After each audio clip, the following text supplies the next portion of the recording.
My dad finished concrete for 40 years. And the only thing that showed up to more jobs than he did was that old green thermos and rubber boots. Before pump trucks, concrete work was half skill and half being too stubborn to quit. My dad used to tell me about working jobs on houses that were on hillsides. The main entrance was on the third floor, and the basement slab still had to be poured way down below.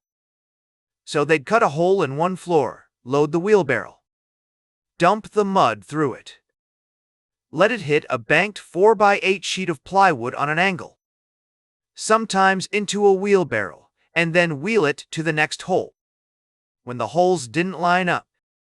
So you had to catch it, wheel it, and send it on down to the next floor, till it finally made it to the basement. That was the system.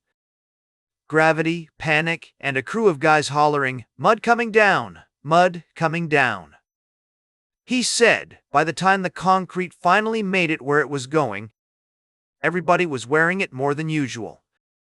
Then came the finishing. First pass with the bull float, that wide board you push across the whole slab to smooth it out. Then you wait for the surface water to pull back.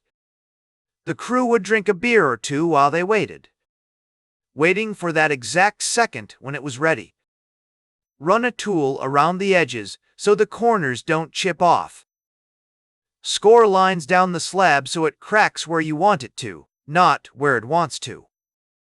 Then hours bent over with a hand float and a steel trowel, feeling it tighten up under your hand. Sometimes you had the right tools.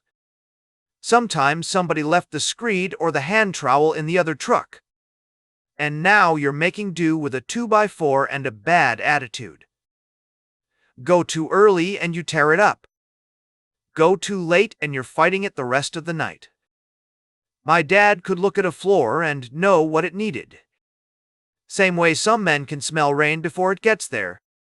And every morning, sitting off to the side somewhere dusty and dented, was that thermos, indestructible.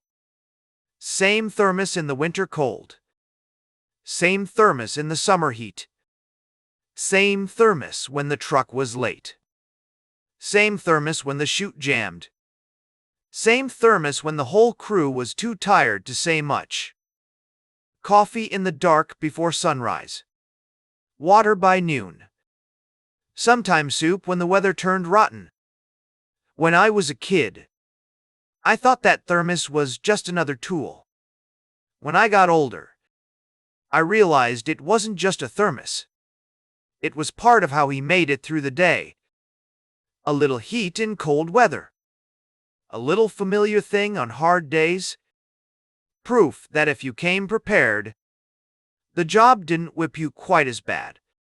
After he retired, he handed it to me like it was nothing. He said, "Still holds heat, still stays cold. Don't lose the lid." 40 years of concrete jobs, and that was the speech. Now every time I see an old thermos, I don't think about coffee or a cold drink. I think about men who poured basements the hard way. Before pump trucks. Before easy access. When half the job was knowing the work, and the other half was figuring it out with whatever you had on hand. Just work, gravity, plywood, mud on your boots, and one trusty thermos that made it through all of it. My dad retired, but the thermos didn't. If this one landed for you, hit like. It helps more people find the story.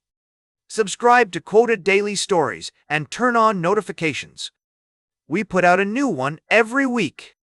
See you on the next one.